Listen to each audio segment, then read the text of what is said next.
to sit down with their cups of coffee, tea. I don't know if this is going to work. Oh, it might. International Airlines. Yeah, let's see if this works. Because the pictures might be... No, you can see. Oh, okay. Right.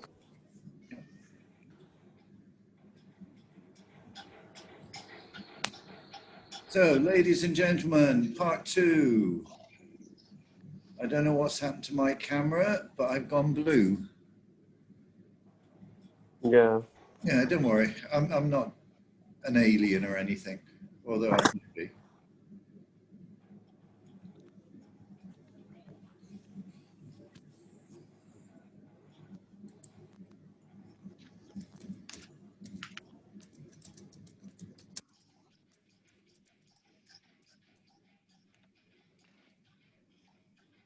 Right, ladies, gentlemen, can we get going? I got one online, definitely. Yes, yeah.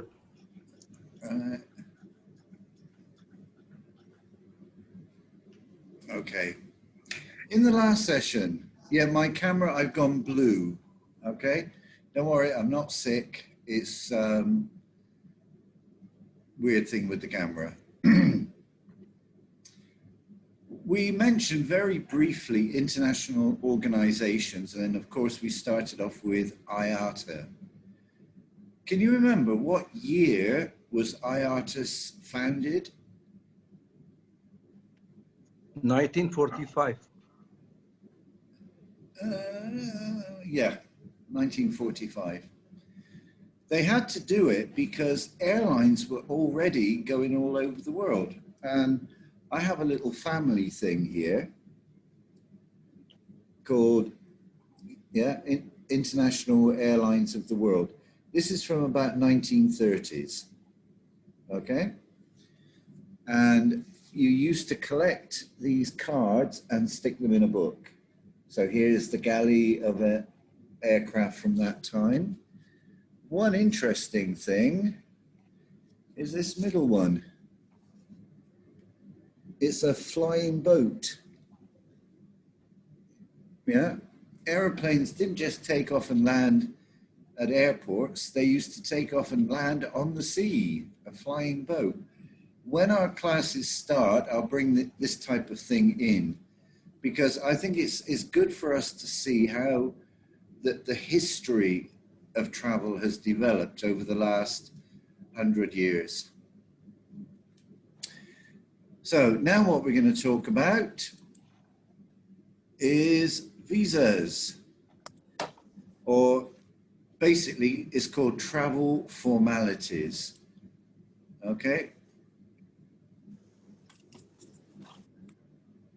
So we'll get PowerPoint to start up.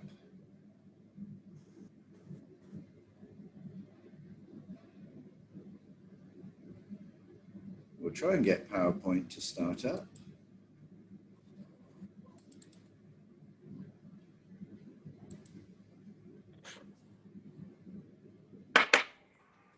So do you remember what the initials IATA stand for? The National Air Transport Association. Exactly. Represents 200 of the world's airlines. And because they represent the airlines, that's why their qualifications are recognized worldwide. The syllabus is the same. So if you were to take this in Baghdad or Prague, you would be learning the same subjects.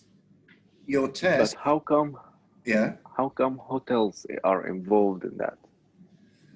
Because they're in the same industry. Yeah, I mean, basically, we're doing travel and tourism. So hotels come under tourism, cruises come under tourism. And nowadays, you never know what you're going to get a passenger's going to ask you to do. You know, so the more you know about the more things, the better you'll survive. Anyway, we'll start a share on this one. And as usual, when you can see it, tell me.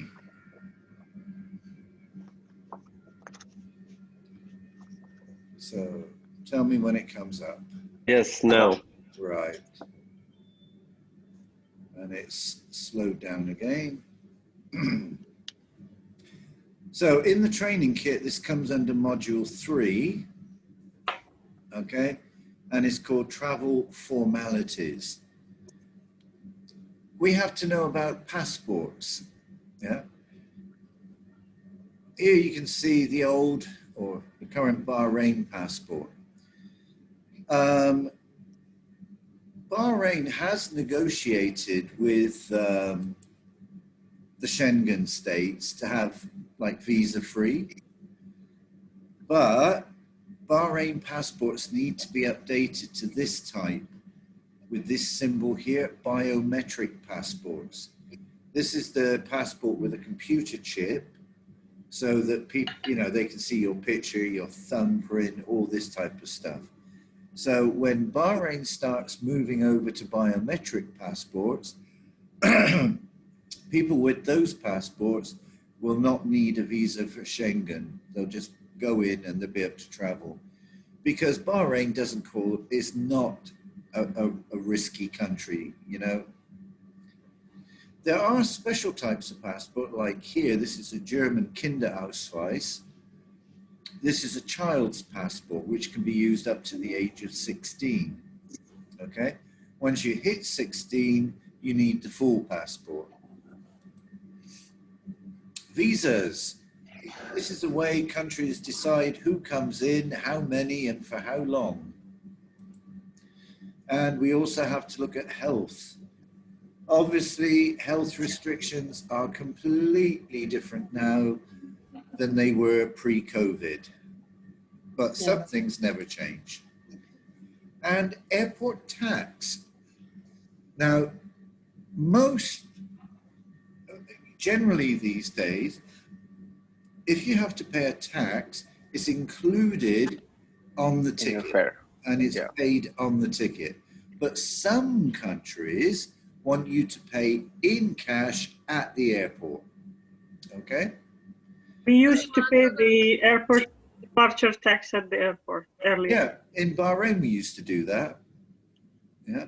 But, so we have to know, when do we collect it at the airport? When is it going on a ticket? So here's our learning outcomes. Right. There's a book or some software called Thematic. Thematic, yeah, I was just gonna say, it tells you everything. Yeah, Travel Information Manual. It will tell you about the main categories, which are passports, visas, health, customs and tax. Right, here is your definition of a passport: an official document issued by a competent public authority to nationals or alien residents of the issuing country.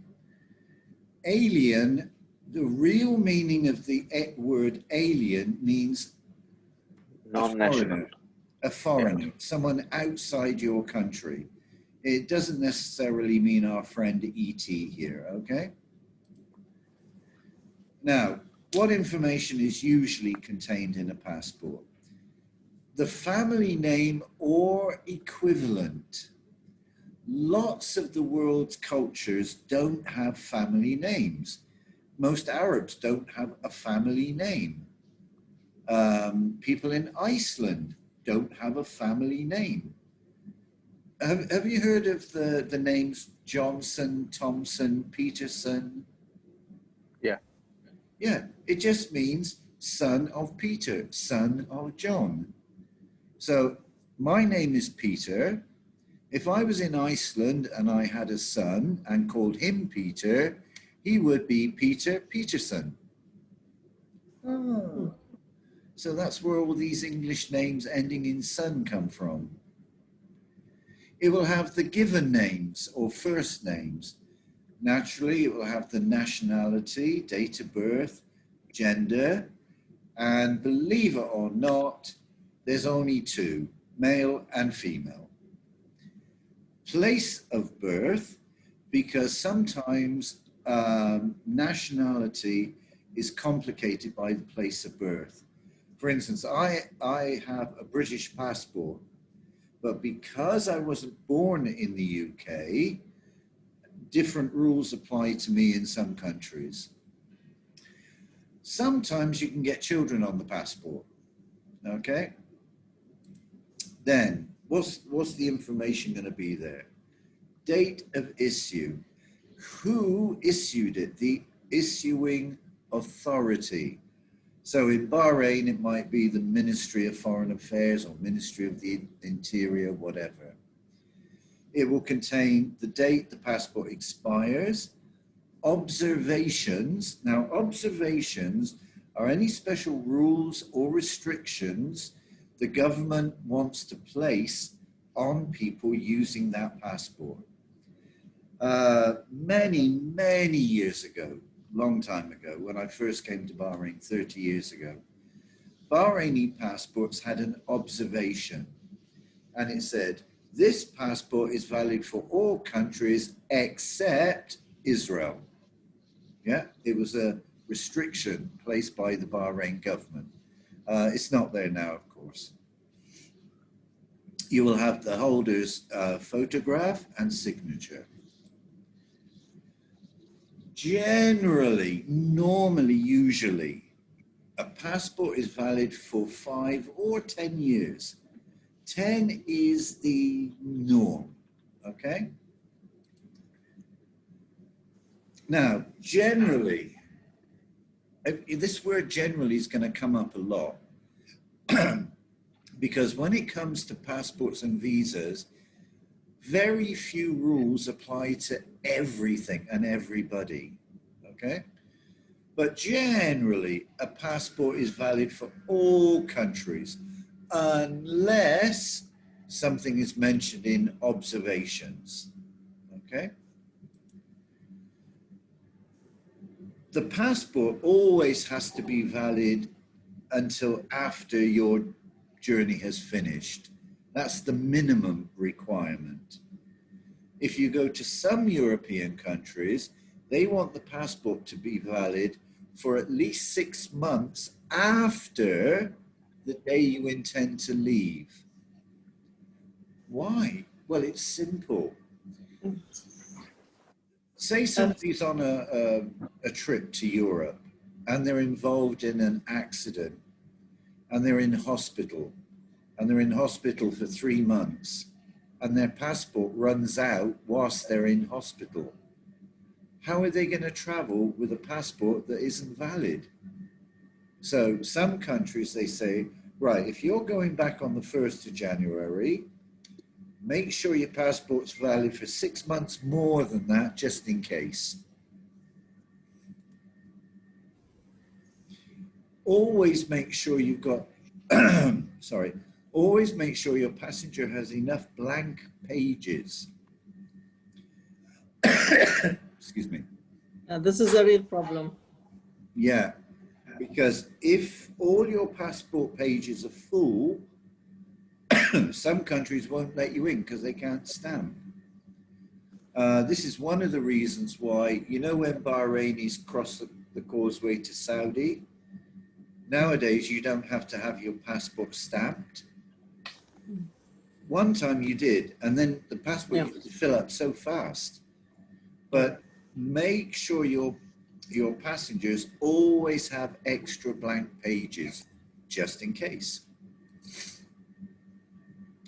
As I mentioned in the last session, you do not own your passport.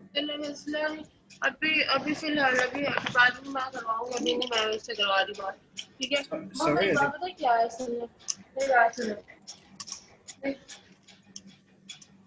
I think that's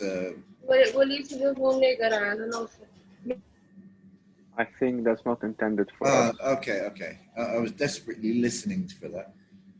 Okay, for Bahrainis or whoever, your passport belongs to the issuing authority of the country.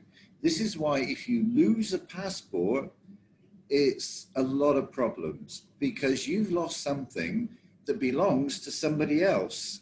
So of course they're not very happy about it. Your passport can be cancelled at any time by the issuing authority. So if in some countries, if you commit a criminal act, they will invalidate your passport. Yeah. Generally, usually, normally, by the time someone's 16, they must have their own passport. Okay? That doesn't mean younger people can't have a passport. Yeah, of course they can. You can be 12 years old and have a passport. I had my first passport at 14. Yeah, because I used to travel by myself. Now, machine readable passports. If you look at a passport or your CPR, sometimes you have these little arrows and then the name, more arrows. That's a machine readable code, okay?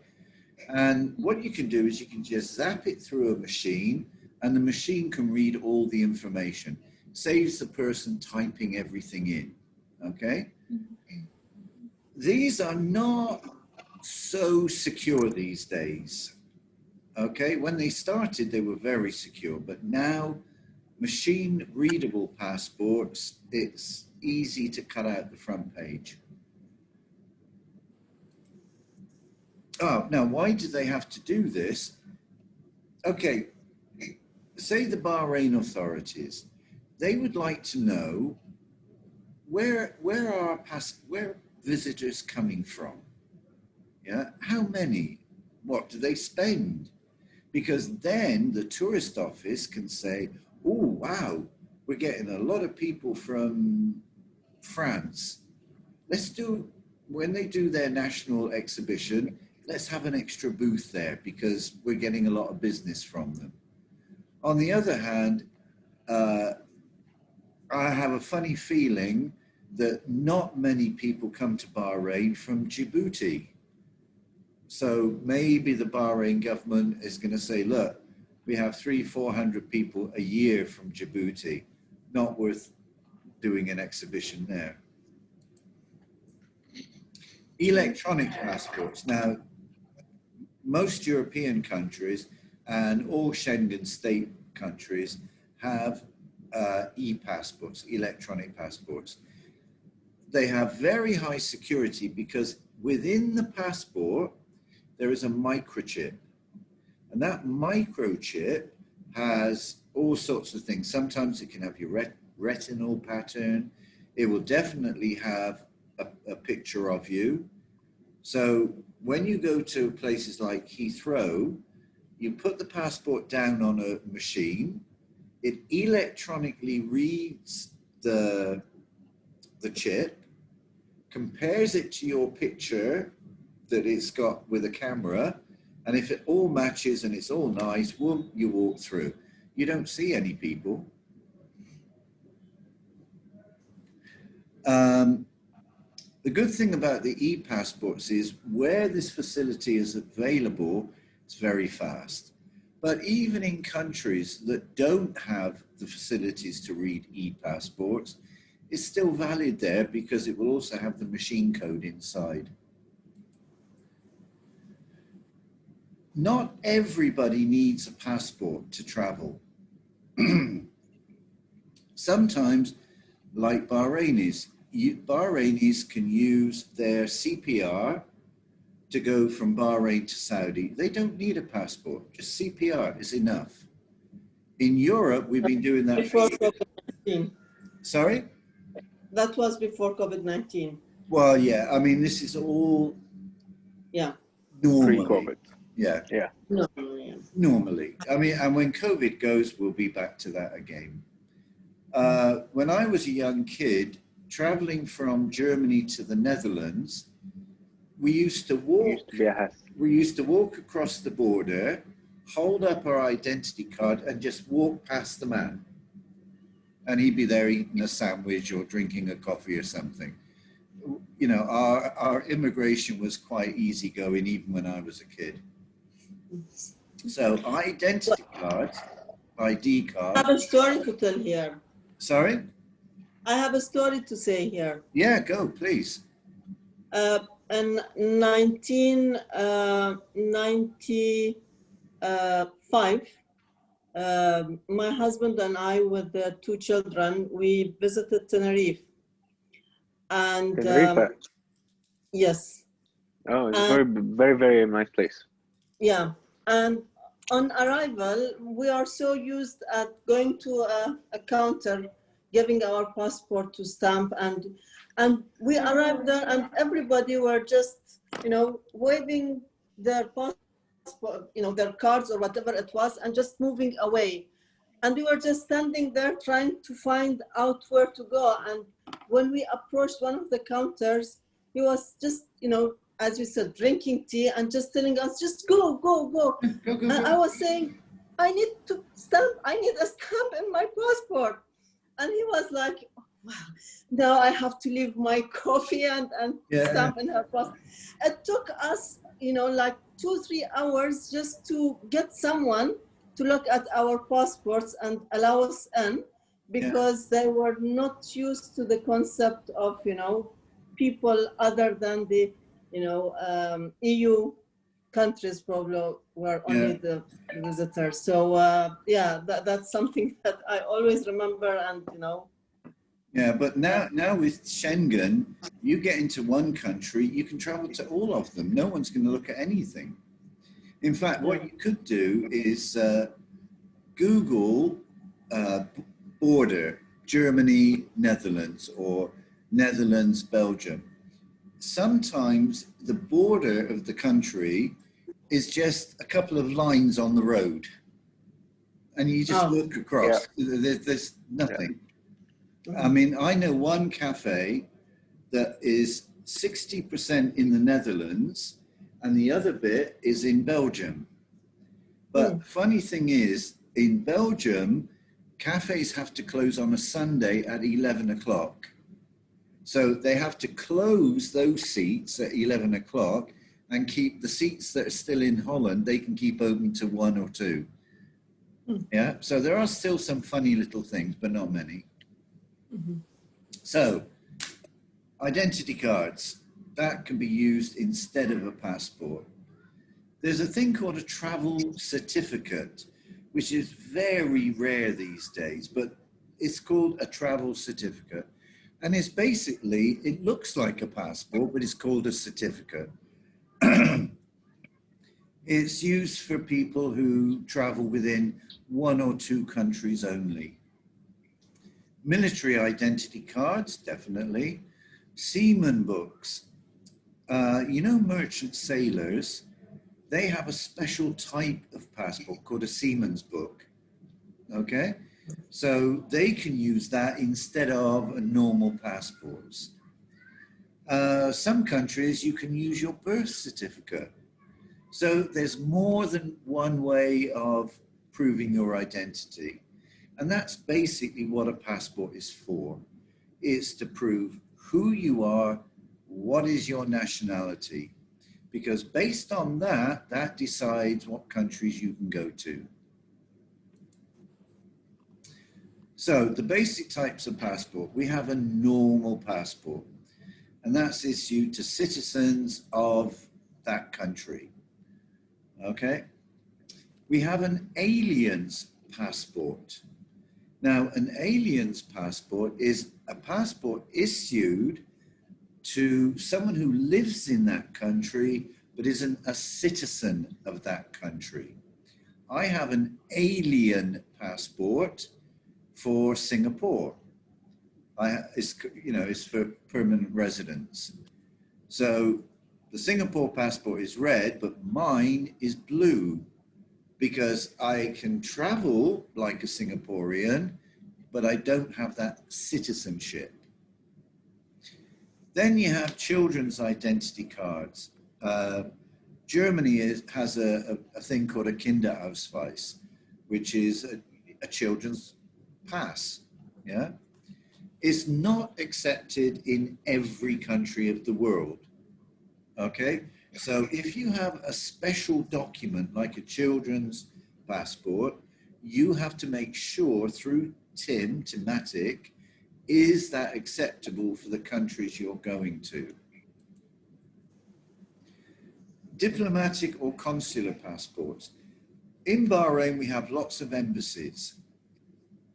And the people who work at embassies from a foreign country have a special diplomatic passport. In other words, if they're caught speeding, they can show a Bahraini policeman this diplomatic passport. Okay, they don't have to get fined or anything, okay? Which is not fair, but that's how it works. Some people are stateless. For instance, Palestinians, yeah? They don't issue their own passport. Well, they do, and it's recognized in some countries. But if they want to travel internationally, they will use the Red Cross passport called a laissez-passer. And this is issued to people who don't have an official state, okay? The United Nations issues it, the Red Cross or the Red Crescent issues it, and it allows these people to travel reasonably freely. Other passports, it could be a military passport, it could be a special one issued to government officials, all sorts of things. Right. Depending on the type of document that's issued, can have a legal effect on the status of the passenger. It may only be valid for a limited number of countries, okay? For instance, if you use your CPR, you can use it for any GCC country, but you can't use it if you want to go to Australia, yeah? So there may be legal limits on what you can do. You, as the travel agent, are responsible to find out this information. The most important thing is don't assume anything about people. Yeah. You know, in the last session, even though I've got a name list and it says nationality Bahrain, I asked because no, I don't know what passports people have. You know, you can't look at someone or listen to someone and say, oh, they come from blah, blah, blah. People think I'm English. I am not. I do have a British passport, but I'm not English. I mean, I might as well be Scottish, you know, I just have a British passport for traveling. Do I sound like a Singaporean? No, but I have a PR passport for residency. You can't look at me and make any decisions. Yeah, I could be an African in South Africa. There's lots of people who look like me and they're African. So don't assume anything, ask. Just because somebody dresses in a thobe doesn't mean they want to travel on a Bahrain passport. Mr. Ahmed, the guy who spoke in the last session, he got his degree and master's in the UK. And whilst he was there, his son was born. His son has a British passport. Now, he speaks Bahraini, he looks Bahraini, but often when he travels, he uses his British passport because it's more convenient. Sometimes I use my British passport, sometimes I use my German passport. Depends which is most convenient. In Europe, I would travel on a German passport because I don't know how useful the English passport or the British passport is going to be now they've left the European Union. So you are responsible to find out if there's any problems. You are not responsible to get the visa. Yeah, you can help the passenger fill in the visa application form. You can do things like that. But unless you're very familiar with the visa application process, I would recommend don't get involved. Because if you do, you now take responsibility for it. Okay? So if somebody wants a Schengen visa, yeah, by all means, help them fill it out online. But unless you know the procedure, don't just say, yeah, we'll do it for you. Give me 10 dinar, I'll do it for you. You may end up actually losing money. So we've got the passport, which is going to let us get to a country. Then we can maybe require a visa. And again, visas are different for different countries. As someone was saying earlier, you can get visa on arrival. I mean, Bahrainis can get visa on arrival at lots of countries, mainly because you know, in Singapore, for instance, you are not going to get Bahrainis traveling to Singapore to work illegally. Or if you do, it's going to be so few, it's just not worth bothering about. Bahrain is a developed country. People are not going to be economic migrants. So you're not taking much of a risk by letting Bahrainis in.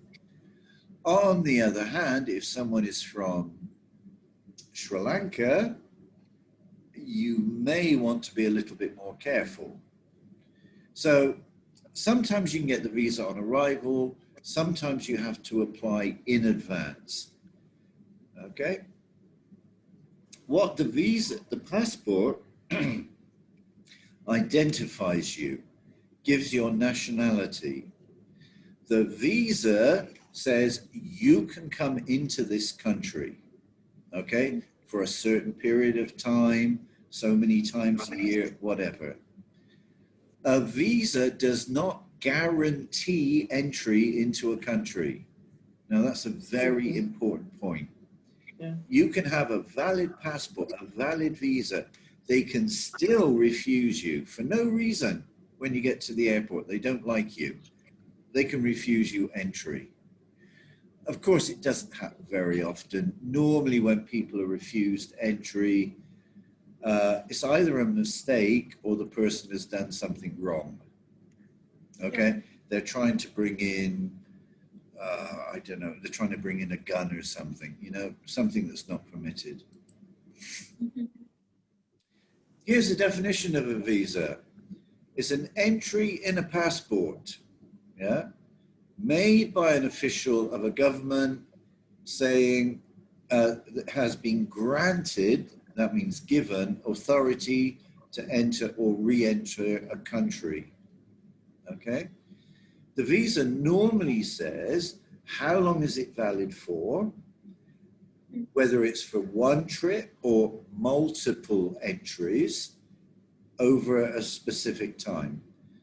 So when I got my last Australian visa, it was valid for the, however long my passport was valid, the visa was valid. And it was valid for multiple entries. Yeah, I could go backwards and forwards to Australia, no problem. Yeah. Right. Under normal circumstances, once you've got a visa, you're pretty sure you're going to be let in, okay? But travel agents should be aware the final decision is up to the immigration officer, okay? Some travel agents offer a visa service for which they will charge a fee. But if you're going to do that, make sure you are absolutely sure of the process and procedure. Yeah. Most travel agents are in the position to offer advice, a little bit of assistance with filling in the form, okay?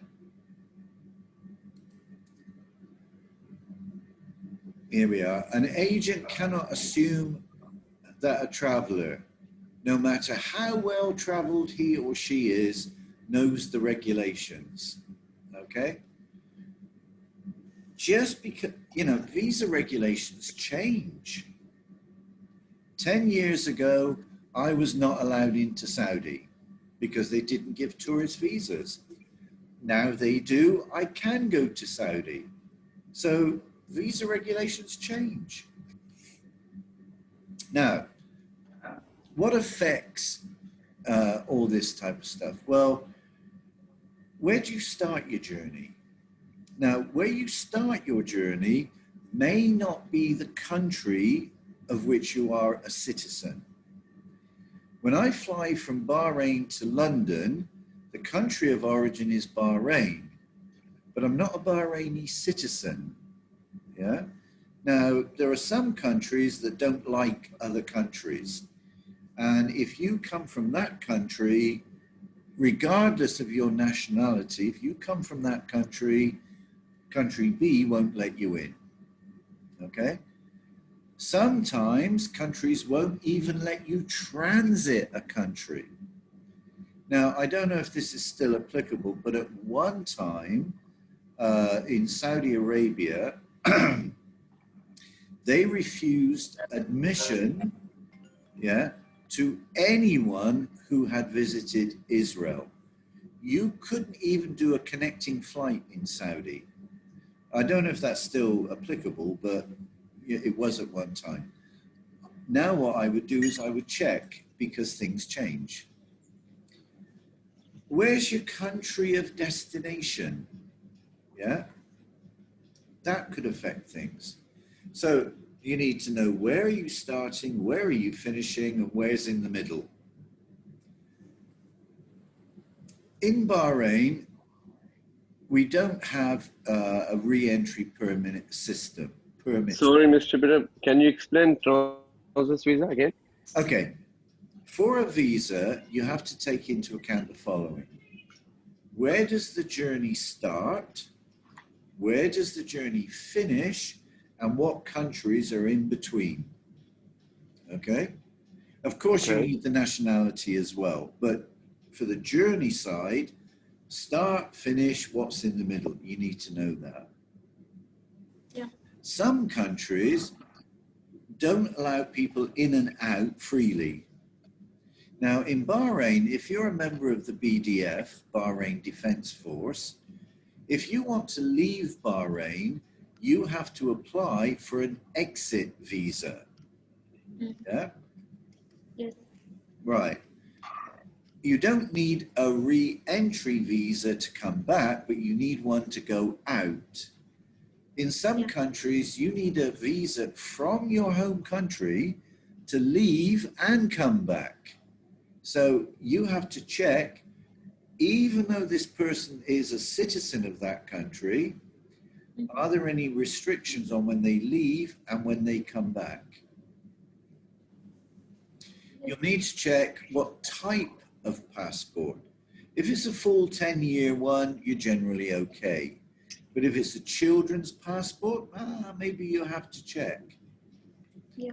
And of course, you have to check the nationality or citizenship. Where a person lives is their residency.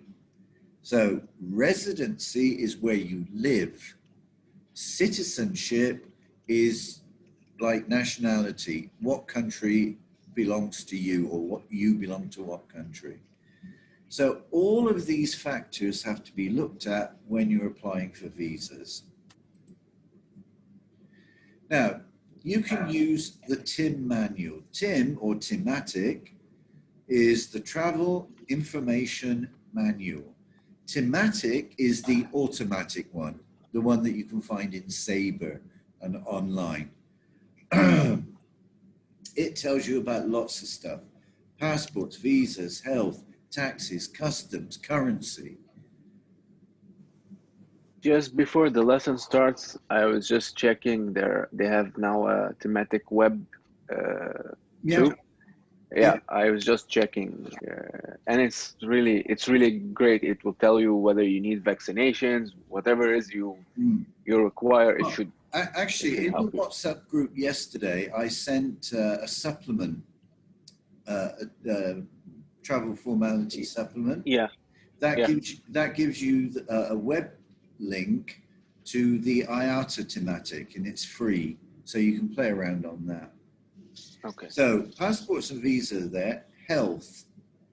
Health, we have to look at two things: something that is recommended and something that is required. Required means it is compulsory. You must have this if you want to enter this country. Recommended means it's a good idea, but it's not compulsory. Mm. Airport tax, do you have to pay it on the ticket or at the airport in cash? That will be there. Customs, what can you bring in and out of a country? And this varies dramatically. Now, if you have a passenger who's traveling in the Schengen states or the European Union states, okay, the customs are the same. What you can buy in one country, you should be able to buy in another, move it between the two, it's no problem. Yes. On the other hand, if you're taking something from the USA to the UK, there may be extra restrictions. What you can take out of a country, for instance, if you go to Russia, if you want to take out something from Russia that's more than 100 years old, you require a special license. So if you buy something antique, you could be in trouble in Russia. Currency. Bahrain, we have what's called a hard currency. That means it's a strong currency. You can exchange it. You can get Bahrain money to US dollars to Bahrain. It's a hard currency. Yeah. Some countries don't have this. Like Zimbabwe. When I lived in Sri Lanka, the law was you can only take out in Sri Lankan banknotes maximum 2,000 rupees. Yeah? Which is nothing. I mean, it's about 10 dinar or something, you know? Yes. Yeah, you can take as much foreign money out, but not local currency. So we have to know about currency. You cannot possibly memorize this. What your job will be is to find it on the system and then understand what they're talking about. Yes. So, what do you have to check for a travel agent? Check for all the clients. Now, again, don't assume anything. Just because two people are traveling together, it doesn't mean they're both the same nationality. Maybe the wife is this and the husband's that. Who knows? Well, you'll only know if you ask. As an agent, you're responsible for providing advice on the visa. Advice. Now, it could be USA. Okay? You have to apply online for the USA. I'll help you if there's any questions you don't know, but I can't do it for you. Yeah? That's advice. Transfers or transits. Sometimes people fly like Bahrain, Dubai, change planes, and then Dubai to somewhere else. That's called a transit. And very often a transit, you don't need a visa because you're not leaving the airport. Very often you don't need a visa, but sometimes you do, depends on your nationality. If you're planning to leave the airport, then it's usually called a stopover, and that means you have to follow all the rules of entry for that country. So a transit can mean different things in different countries. Generally, usually, normally, if you arrive on one flight and your next flight leaves within 24 hours, that is usually considered a transit. Okay? But Sorry, Mr. Peter, can you repeat? Yeah. Can you The time repeat? from arriving and departing must be less than 24 hours. Okay? That's a transit, and normally visas are not required. Actually, Peter, I However, have a question. yeah. I have just a question about that. Aren't airports considered to be like international territory. Like, well, like for example, you may not be granted entry to the country, but You at the are same allowed to time, there is no transit. rule. Yeah, there is no rule that Yes. say that they have to kick you out from the airport. Yeah, well, that's why we have to know the difference between a transit, which is where you stay in the airport terminal for the whole time, Yeah. and a stopover, which is usually more than 24 hours when you leave the airport. So Yeah. someone may need a visa to enter a country, but they don't need a visa to transit. But you have to be careful because some countries say, no, not 24 hours, 12. Some countries say 8. It's their country. They decide their rules. What you have to do is read the rules and understand them. So generally speaking, a transit or connecting flight is normally less than 24 hours. Okay? Okay. Some countries have extra restrictions based on your nationality. This country doesn't let people from that country enter or transit, but it will be detailed in the TIM book. Travel to the United States used to be so easy, yeah, but it was bad and it's gotten worse. Can you guess why things have gotten worse for visas for the... Yes, there he is. You know, he's got this strange thing that he thinks everybody wants to be an illegal immigrant to the USA. I don't even want to visit it anymore, so I don't know about him. So for travel to the United States, there is a visa waiver program for some countries where you don't need a visa, but you do need to put all your information on first, okay? The APIS is Advanced Passenger Information System. You may like to write that down, APIS, okay? Yes. This is the one where you have to put all the information into the system in advance of the passenger arriving. And it's a lot more than just name, address, and so on. You've got to tell them everything, your blood, practically your blood group and your salary, you know? Yes. Peter, Yeah. how do you get hold of the APIS system? You can do this online.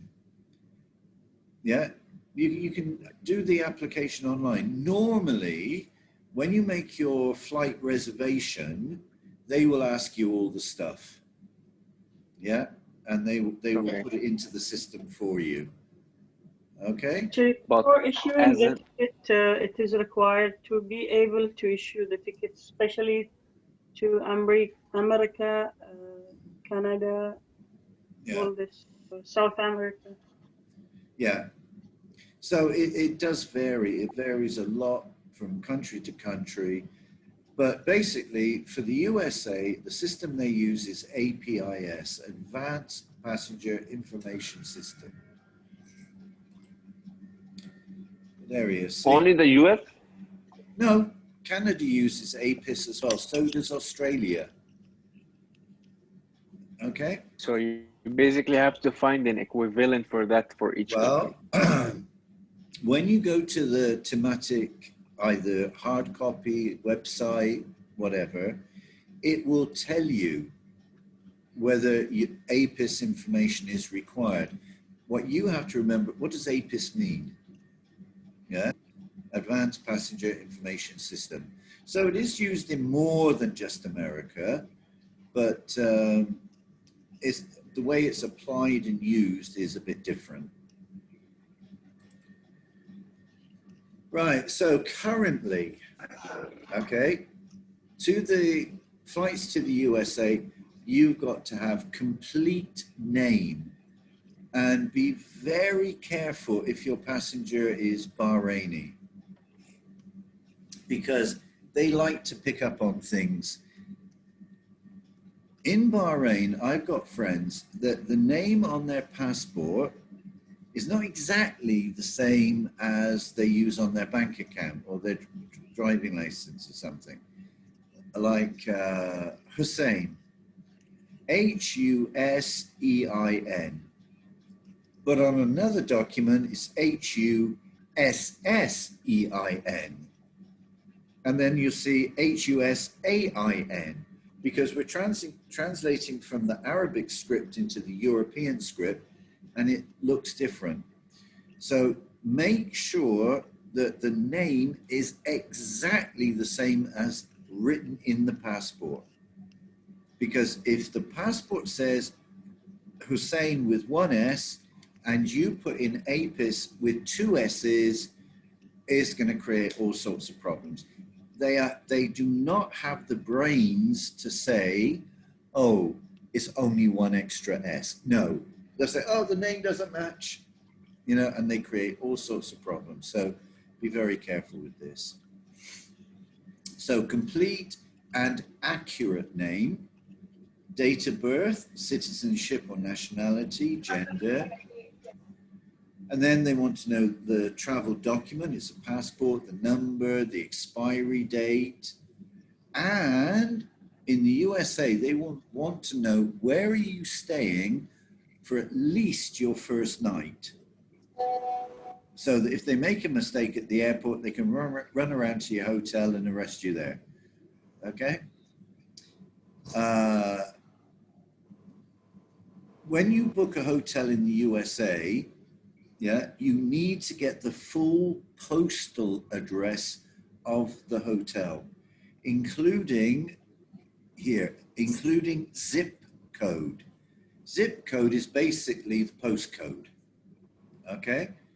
Now, when you actually go online, very few hotels include their zip code. That's another reason why your application could be rejected. You need a full, proper postal address. So normally it's collected by the air carrier, yeah, and submitted electronically. Sometimes they do this on check-in, but most people think it's advisable to do it as soon as you can, and I agree with that.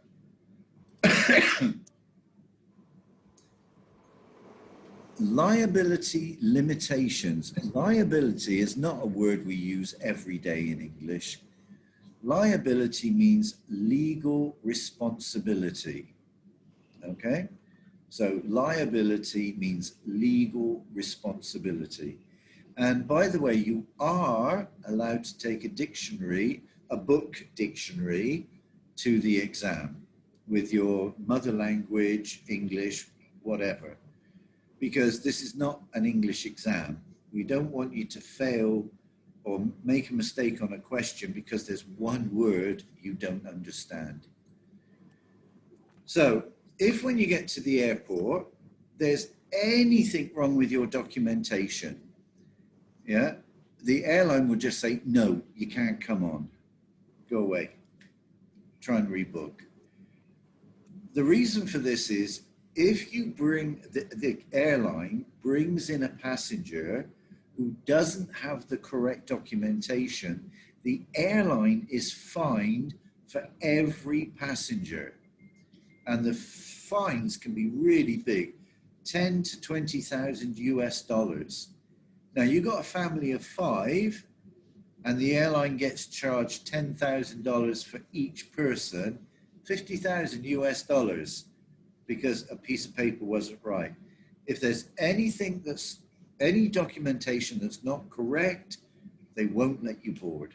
So you can see getting this accurate is very important. So key learning points. Never assume your client's citizenship, always ask. And they may have more than one citizenship. I've got 3, yeah? German, UK, Netherlands. Yeah, I got 3 citizenships. So don't assume anything.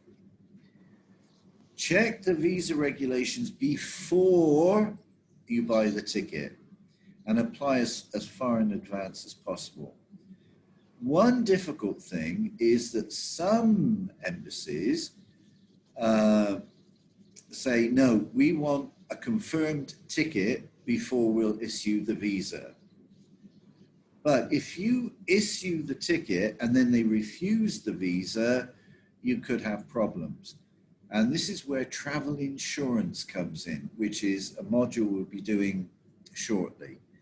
Some travel insurance policies will cover you for additional expenses due to visa refusal. You have to read the rules in the thing. So what type of visas are there? Well, there's a visitor's visa. Yeah, that's the most common one. You're coming, short stay, then you're going back.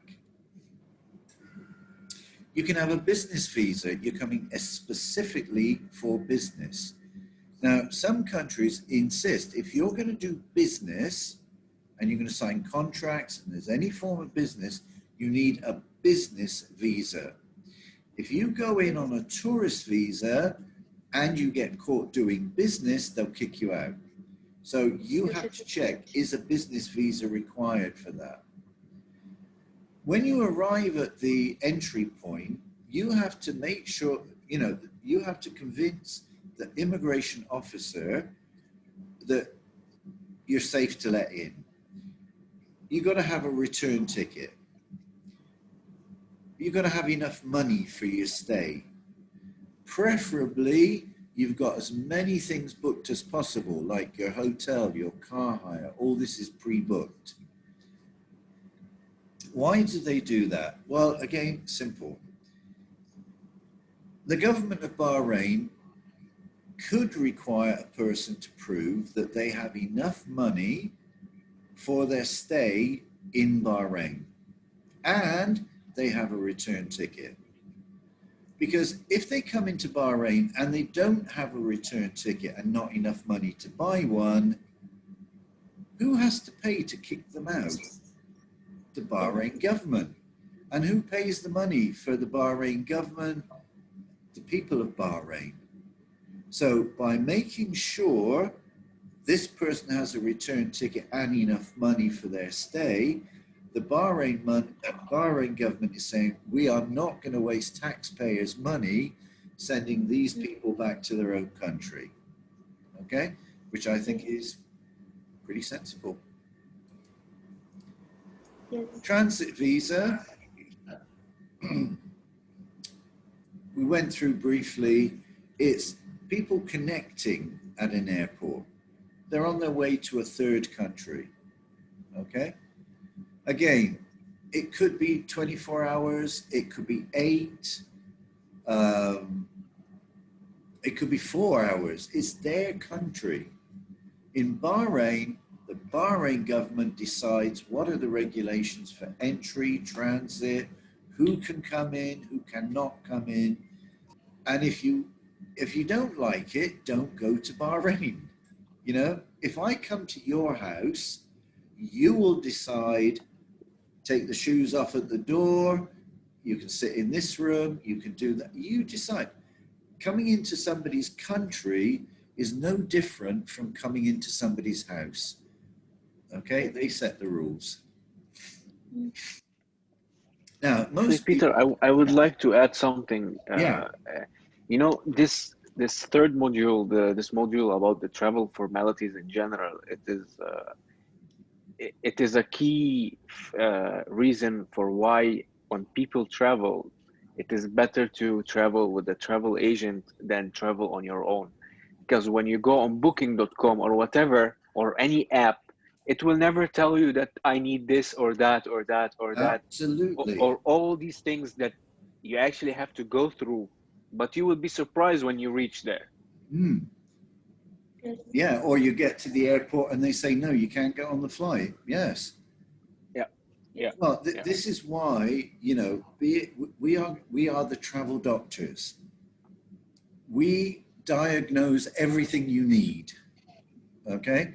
Apps don't do this. Okay? Apps don't care. All apps are there for is to sell something. Yeah. Yeah. Once they've got your Yeah. money, that's it. That's all they're interested in. A good travel agent wants to keep you as their customer. We're looking at customer service. The main reason for good customer service is to retain your customers so that you don't have to keep advertising to get new ones. And by giving valid and useful information and accurate information, that's why we're better than the machines. Okay? So you got a very good point there. Anyway, back to this transit without visa. The code is TWOV, transit without visa. That means you can change planes, you don't need a visa.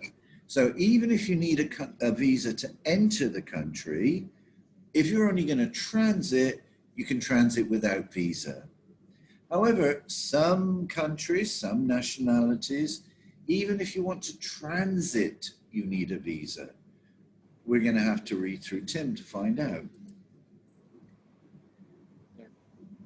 There's a re-entry permit or re-entry visa. In some countries, when you leave, you need a visa. When you come back, you need a visa. They control their citizens much more than Bahrain does. Bahrain, unless you're in the BDF, you don't have to tell the government I'm going on holiday. You don't have to tell them I'm coming back. You just travel. Yeah, without it. Yeah, no problem at all. Very okay. If I'm not mistaken, Peter, I think every military personnel in almost every country, they are not allowed to leave the country without an exit visa. Yes, absolutely. That's the usual. So that's usual to do. No, Sorry? Yeah, I mean, there may be other classifications of citizens that have restrictions. Probably, but most likely is the military people. Military, definitely. But in some countries, it also includes what they call emergency personnel. Ambulance drivers, firemen, policemen, you know, that type of person as well. There's a couple of countries that have that for emergency personnel. Yeah. Right. So and also some country they like Bahrain, they give you a period, and like Bahrain only you should to stay in Bahrain with tourism visa like 6 months. After that you cannot to do renewal for that. You should to leave Bahrain and again come back here. Yeah. Even if you stay more than 6 months, this one you will be like illegal. So it's not you cannot to stay more than 6 months here. Yeah. Like tourism visa. Yeah. I mean, you know, the government of Bahrain and the immigration officer on the day when you enter. Yeah. Maybe, I mean, for UK citizens and most European citizens, you can get a month on arrival easy. But if that immigration officer is not 100% convinced, he might say, I'll give you 2 weeks, then you go to the immigration office and extend. Yes. You know, it's you follow the rules of the country you're going to. Yes. Okay? So exactly. As long as you do that, you're okay. And, you know, as far as I'm concerned, it's just down to respect. If I come to your house, I follow your rules. If I go to your country, I follow your country rules. Yes. Yeah. And if I don't like it, well, I shouldn't go there. Yeah. Yeah. I mean, Bahrain is a you know, pretty easygoing place for foreigners. I mean, if you go by the American base, I haven't actually been there, but I hear on Fridays and Saturdays, there's a lot of drinking and stuff like that. Yes. To me, that's disrespectful. Yeah. But if the government says it's okay in that area, it's up to them. For me, I would never do something like that here. You know, it's just matter of respect. Sure. So, other type of visa, Schengen. brilliant idea, brilliant idea. You get a visa usually for your point of entry or the country you're staying in for the longest period. And you can travel all over the Schengen states, no passports, no visas, no customs, no nothing, okay? There's different types of visa. Some people need an airport transit visa, which is not required for Bahrainis. Normally, Bahrainis get the C version, the short period of visa for 3 months or less. There is a D for long periods. You know, say you're going to do, I don't know, a painting holiday or something, and you want 6 months. So most Bahrainis would fall into category C, some into D, but not many. Here are the countries in the Schengen group. Okay, you'll notice that the UK is not there. Okay. No, UK is European Union, but not Schengen. No, even when they were in the European Union, they didn't want to join us for this. Schengen, yeah. They're not Schengen countries. No, and they don't use the euro. They've never been enthusiastic Europeans. Never. Not in my lifetime. Yeah, but even like the Czechs, we don't use the euro. I mean, I'm not sure if it's mandatory or, No, I mean, eventually you have to move to the euro at some point. Okay, some countries want to have a little bit more economic control. I got no problem. Exactly. Yeah, exactly. But either you're in Europe or you're not. So the Czech Republic says, we're in Europe, free movement, we're in Schengen, done, finished. Yeah. You know? Another country, Norway. Norway doesn't use the euro, they use the krona. Denmark doesn't use the euro, they use the krona. Yeah? But they still say, no, we're part of Europe, you come in and go around. Now, Switzerland is unusual. Switzerland isn't a member of the European Union. Yeah? But it's a Schengen. But they are part of Schengen because they realize the free movement of people is a benefit. You know, they're not stupid. But that was very recent, Peter, right? That was, if I am not mistaken, somewhere 2015, 14. Yeah, they were a bit late. But then again, they're not members of the European Union, but they still ask for it, you know. But all of the other countries, like if you go from Germany to the Netherlands, there's one shop on the border, C&A, okay? And this shop actually goes across the border. So the goods are in one country, the checkout's in another. But because you use the euro in both countries, it doesn't make any difference. It just makes life easier. And, you know, joining the European countries together, if you look at our history, it's been quite a mess over the years. So this is one way of joining us together. I'm for it. So, passports. Get your passport first before you start applying for a visa. Okay? Yes. Yeah, because if you don't have a passport, where are they going to put the visa? You know, obvious. Yes. So that gets us through the first bit. A lot of this stuff is known to you because you've traveled. You know, when you go to Dubai, you get the stamp in your passport. That's your visa on arrival. You know, when you transit Dubai, there's security, but there's no passport check. Okay? Yeah. Now, what we're going to do is we'll have another quick break. The health section is very fast. It doesn't take us very long to get through the health section, and that will take us up to our 6 o'clock deadline. We are going to revisit this because we're going to have to start reading the thematic. understanding that what's this word, because they use so many legal words that are not normally used in English, like liability, you know, your legal responsibility, you know, levied. Do you know what levied means? Levied? No. No. It means No. charged. A tax is levied on all passengers. How many of you use the word levied in your day-to-day? Never in my life. Yes. In fact, you ask most. I heard it for the first time. Yeah, you ask most English people levied, and they'll say what? You know. So, but visas, vaccinations, currency, customs, these are legal things. So we have to know a few of the technical terms. Okay. Okay. So you've been sat down for an hour and 20 minutes. You really, really need to go. What's that? A passport? Oh, cigarette. Oh, okay. Yeah. That's his passport.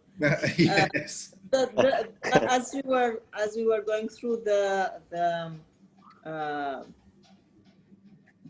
things you were in visa class you are giving, the Emir of Kuwait has passed away, and Really? yeah, yes, Yeah.